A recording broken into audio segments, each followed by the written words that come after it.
السلام علیکم ورحمۃ اللہ وبرکاتہ۔ آج ہم اسم کی علامتوں کے بارے میں سماعت کریں گے کہ وہ کون سی علامات ہیں، وہ کون سی نشانی ہے جس کے ذریعے ہم یہ جان سکیں کہ وہ اسم ہے۔ تو ایسے اسم کی تو بہت ساری علامتیں ہیں جو کتابوں میں مذکور ہے، لیکن ان علامتوں میں سے ہم صرف 11 مشہور علامتیں بیان کرنے جا رہے ہیں۔ آپ حضرات بغور سماعت فرمائیے۔ دیکھیں، اسم کی یہاں پر 11 علامتیں لکھی گئی ہیں۔ یہ 11 علامتیں وہ ہیں کہ جن کو آپ پہچان لیں تو پھر آپ عربی کتابوں میں آسانی سے سمجھ سکتے ہیں کہ وہ اسم ہے یا فعل ہے یا حرف ہے۔ تو آئیے ہم ترتیب وار ہر ایک کو سماعت کرتے ہیں۔ نمبر 1، شروع میں الف لام کا ہونا۔ کسی بھی لفظ کے شروع میں، ابتدا میں اگر الف لام ہے تو آپ سمجھ جائیے کہ وہ اسم ہے۔ جیسے یہاں پر دیکھیے الحمد اور الصلاۃ، تو یہاں پر یہ اور یہ اور یہ اور یہ الف لام ہے، تو اس سے یہ بات سمجھ میں آ رہی ہے کہ یہ اسم ہے۔ یہاں پر 2 مثالیں دی گئی ہیں، آپ دیگر مثالیں بھی سمجھ سکتے ہیں، جیسے البقرۃ، ٹھیک، الرجل، یہ دیکھیے یہ الف لام، یہ الف لام۔ اسی طریقے سے المرأۃ، المرأۃ، یہاں بھی دیکھیے الف لام۔ اسی طریقے سے القرآن، القرآن، یہاں بھی دیکھیے الف لام۔ تو یہ الف لام ہے، جہاں پر بھی آپ عربی کتب میں دیکھیں کہ یہ ہے، اس کو آپ سمجھ جائیے کہ یہ الف لام ہے۔ اس کے بعد دوسری علامت،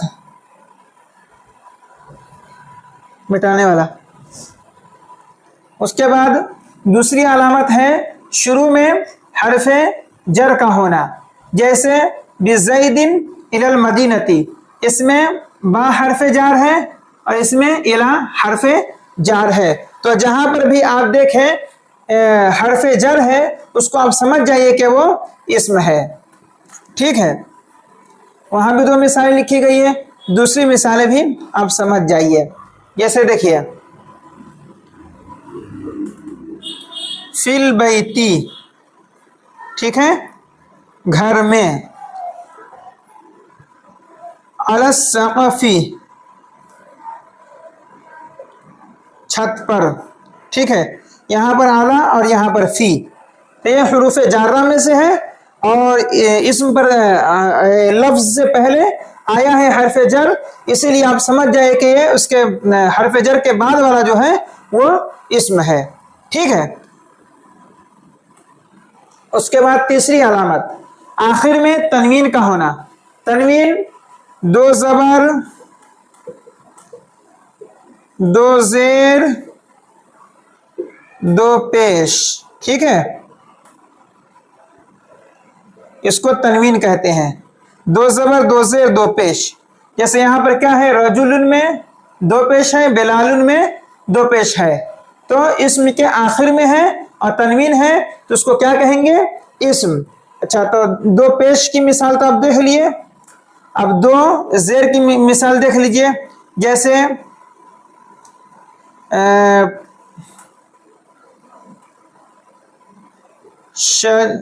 اس کو آسانی سے اور آسان لفظ دیتا، جیسے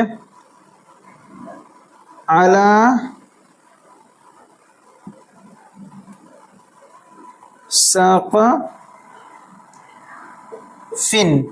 ٹھیک ہے۔ یہ حرف جر تو علامت ہے ہی ہے، لیکن یہاں پر جو 2 زیر ہے، تنوین ہے، وہ بھی اسم کی علامت ہے، ٹھیک ہے۔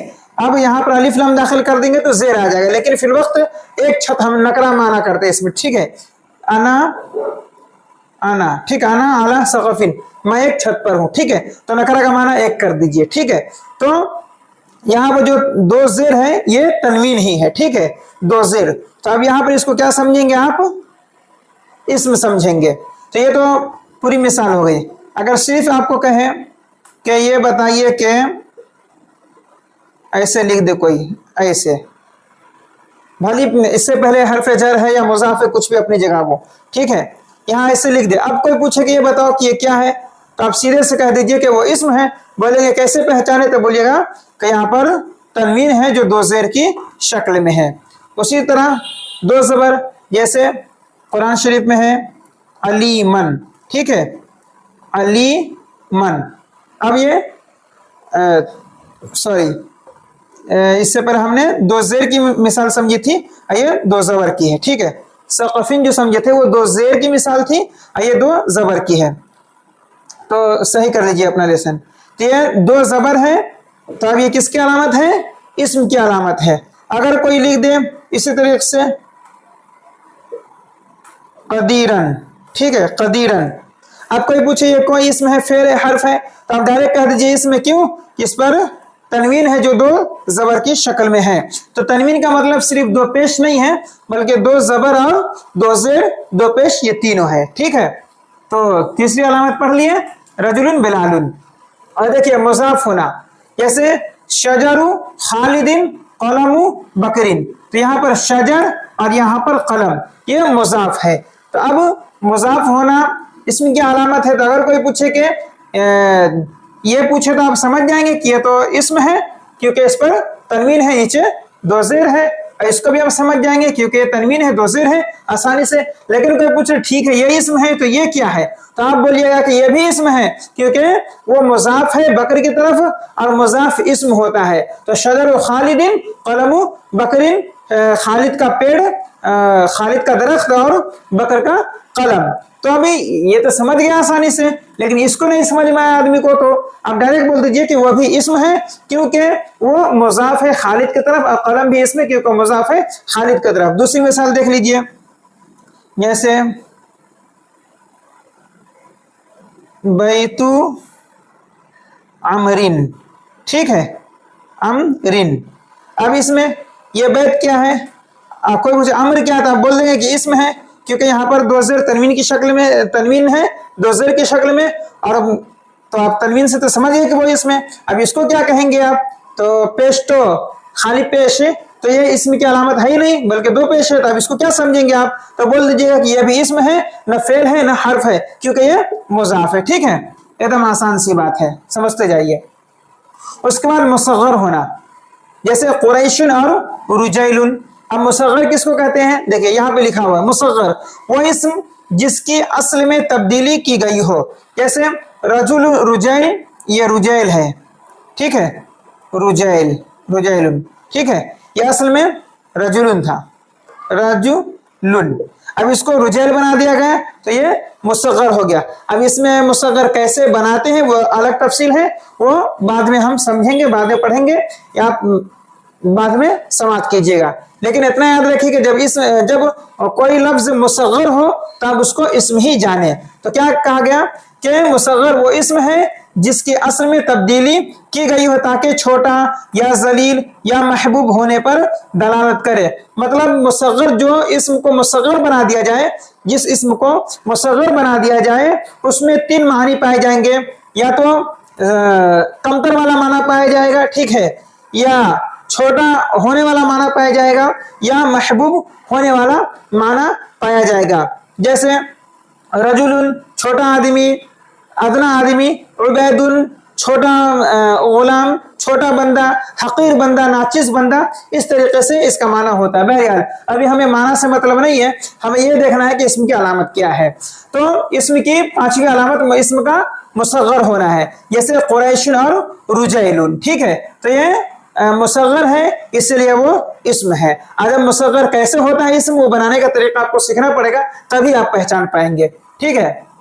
उसके बाद मुस्नद इलैह होना, जैसे ज़ैदुन आलिमुन बकरुन फाज़िलुन। इसमें आप देखिए मुस्नद इलैह किसको कहते हैं, जब एक चीज की निस्बत दूसरी चीज की तरफ की जाए, तो जिस चीज की निस्बत दूसरी चीज की तरफ की गई है उसको मुस्नद इलैह कहते हैं। और मुस्नद इलैह होना इस्म का खासा है, इस्म की अलामत है। मिसाल के तौर पर ज़ैदुन आलिमुन। अब ज़ैद आलिम है, तो अब आलिम होने की निस्बत ज़ैद की तरफ की गई है। देखिए زید عالم ہے, تو زید عالم ہے, تو یہ عالم کی نسبت کدھر کی گئی ہے؟ ایسے, ایسے کی گئی ہے, اور عالم ہونے کی نسبت اس کی طرف کی گئی ہے, تو یہ کیا ہو گیا؟ مسند الیہ, یعنی الیہ مطلب الی زید, ٹھیک ہے, الی زید یعنی عالم ہونے کی نسبت الی مطلب طرف تک, ٹھیک ہے. تو اب عالم ہونے کی نسبت زید کی طرف کی گئی ہے, اسی لیے زید مسند الیہ ہے اور عالم مسند ہے. تو اب یہاں پر زید عالم میں زید مسند الیہ ہے اور بکر فاضل میں بکر مسند الیہ ہے, کیونکہ فاضل اور عالم ہونے کی نسبت بکر اور زید کی طرف کی گئی ہے. ٹھیک, ایک دم آسان سی بات ہے. اس کے بعد ساتویں علامت منصوب ہونا, جیسے مدنی جن مکی جن. اب اس میں منصوب کس کو کہتے ہیں؟ دیکھیے یہاں لکھا ہوا ہے, منصوب وہ اسم کے جس کے آخر میں نسبت کی مشدد یا زائد کی گئی ہو تاکہ اس ذات پر دلالت کرے جس کی نسبت اس اسم کی طرف کی گئی ہے, جیسے بغدادی اور مکی. تو اب اس کو تو اس میں منصوب کہتے ہیں. تو اب اس میں منصوب میں یہ یا مشدد ہے, دیکھیے مکی جن میں اور مدنی جن میں یا مشدد ہے, تو اس کی وجہ سے وہ کیا ہو گیا؟ اسم منصوب ہو گیا. اب اسم منصوب ہو گیا تو اب یہ لفظ اسم تو ہے ہی, اب لفظ ہم بولتے سمجھانے کے لیے, تو اس لفظ میں یا مشدد کو داخل کر دیا گیا, ٹھیک ہے. تو یا مشدد کے آنے کی وجہ سے اسم منصوب ہو گیا ہے, اور منصوب کس کی طرف ہے؟ اس ذات کی طرف ہے, ٹھیک ہے, جس کی طرف مدنی اور مکی ہونے کی نسبت کی گئی ہے. جیسے میری طرف, جیسے میں ہوں اور میں مدینہ کا رہنے والا ہوں, تو مجھے مدنی کہا جائے گا اور مکی کہا جائے گا. تو اب اس جو مکی اور مدنی کی نسبت ہے وہ ذات کی طرف کی جائے گی, ٹھیک ہے. تو جس ذات کی طرف کی جائے گی, جس ذات کی طرف کی مکی اور مدنی ہونے کی نسبت کسی ذات کی طرف کی جائے گی, ٹھیک ہے, اسی وجہ سے یہ منصوب ہے, کیونکہ جس ذات کی طرف کی جائے گی اس ذات کو مکی یا مدنی کہا جائے گا. جیسے میں ایک ذات ہوں اور مدنی, میں ایک ذات ہوں اور میں مکہ شریف کا رہنے والا ہوں, تو مجھے مکی کہا جائے گا. تو اب اس سے میری طرف نسبت ہوگی کہ میں مکہ کا رہنے والا ہوں اور یا مدینے کا رہنے والا ہوں, تو اسے اس میں منصوب کہتے ہیں. تو جس اسم کے آخر میں یا مشدد نسبت کی یا مشدد بڑھا دی گئی ہو تو اسے ہم منصوب کہتے ہیں, اور منصوب ہونا اسم کی علامت ہے. منصوب سے مراد وہ فتحہ والا نصب والا مراد نہیں رہے, یہ منصوب جس کی طرف نسبت کی گئی ہو وہ منصوب ہے. ٹھیک ہے, 7 علامتیں ہو گئی. 8ویں علامت تثنیہ ہونا, جیسے عالمانی قلمانی, 2 قلم اور 2 عالم, عالم دن, ٹھیک ہے. تب تثنیہ ہونا یہ کس کی علامت ہے؟ اسم کی علامت ہے. اچھا, فعل میں بھی تثنیہ ہوتا ہے, جیسے یفعلو یفعلانی, ٹھیک ہے, یضربو یضربانی.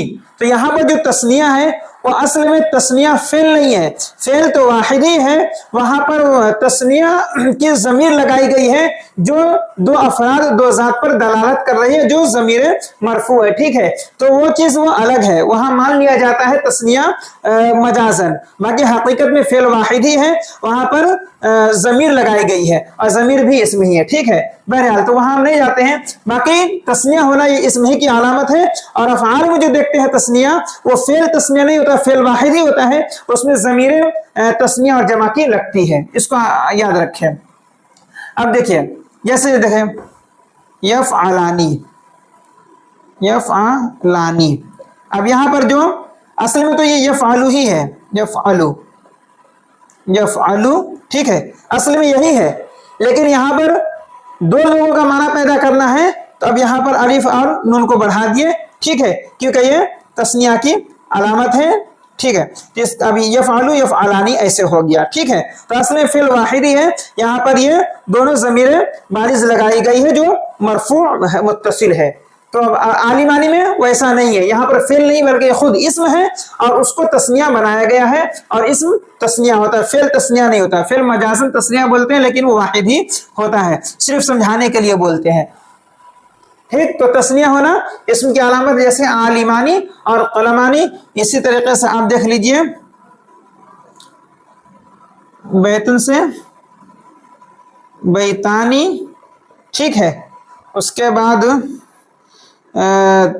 سقفن سے سقفانی, ٹھیک ہے. ये तस्निया, 2 घर या 2 छत। ठीक है, समझ गए आसानी से। तो तस्निया होना किसकी अलामत हो गई? इस्म की। मौसूफ होना, मौसूफ किसको कहते हैं? कि किसी वस्फ, किसी सिफत की निस्बत किसी जात की तरफ की जाए। तो जिस जात की तरफ किसी सिफत की निस्बत की गई है तो उस जात को हम मौसूफ कहते हैं। और मौसूफ होना इसमें ही की अलामत है, फेल मौसूफ नहीं होता है। ठीक है, जैसे जा रजुलन आलिमुन, इसमें जहां फेल है, ठीक है, रजुलन इसमें है, वो तो पहली अलामत आपको बता दी गई। और आलिमुन ये भी इसम है लेकिन ये सिफत है। मौसूफ कौन है? रजुलन है। क्यों मौसूफ है? क्योंकि आलिमुन जो क्या माना क्या होगा कि एक आलिम, ठीक है, एक आलिम आदमी आया, एक आलिम आदमी आया। तो ये आलिम होना ये सिफत है, पढ़ा लिखा होना ये सिफत है। तो इसकी निस्बत किसकी तरफ की गई है? रजुल की तरफ। तो आलिम होना जो एक सिफत है उसकी निस्बत एक जात की तरफ की गई है। तो जिस जात की तरफ की गई है वो रजुल है, और रजुल उस जात की तरफ जो आलिम की निस्बत की गई है, आलिम जो सिफत है उसकी निस्बत रजुल की तरफ की गई है, तो वो मौसूफ हो गया। तो अब यहाँ पर मौसूफ होना जो बताया गया है ये रजुल के बारे में बताया गया है। अगरचे यहाँ पर इसम की एक और अलामत यहाँ पर मौजूद तनवीन है 2 पेश की शक्ल में। ठीक है, वो तो है ही, लेकिन जब जुमले में है इस्तेमाल तो यहाँ पर आपको इसको मौसूफ मानना पड़ेगा, और मौसूफ है तो ये इसम भी है। ठीक है, तो ये 10वीं अलामत हो गई मौसूफ होना, इसम की अलामत। आखिर 11वीं अलामत, 11वीं अलामत है कि लफ्ज के आखिर में ताए मरबूता होना या ताए मुदव्वरा होना। ठीक है, जो वक्फ यहाँ पर तो नहीं लिखा हुआ है, तफसील में आप समझ लीजिए कि ये लफ्ज के आखिर में ताए मरबूता हो, मरबूता मतलब मिली हुई ता हो। ठीक है, और मुदव्वरा मतलब वही गोल ता। जैसे यहाँ पर देखिए ये और ये मिली हुई भी है और गोल भी है, तो गोल को मुदव्वरा कहते हैं। तो अब ये है, लेकिन पढ़ने के वक्त साकिन भी हो जाए। ठीक है, आखिर में लफ्ज के आखिर में ताए मुदव्वरा हो जो वक्फ की हालत में साकिन हो जाए। जैसे कि वारिबतुन और फातिमा तू, फातिमतुन। ठीक है, फातिमतुन जब अलम लेंगे तो अलग होगा। ठीक है, लेकिन हम यहाँ पर मुफरद इसम के माना में ले रहे हैं। ठीक है, नहीं तो इसको रहने दीजिए वरना आप कंफ्यूज हो जाएंगे। ज़ारिबतुन और कातिलतुन। ठीक है, कातिलतुन, ज़ारिबतुन और कातिलतुन। तो यहाँ पर देखिए ये ता और ये ता, ये मुदव्वरा है, गोलता है, मरबूता है, तो मिली हुई ता है। अब आप रुकेंगे तो ज़ारिबा और कातिला पढ़ेंगे। उसी तरीके से हम यहाँ पर देखिए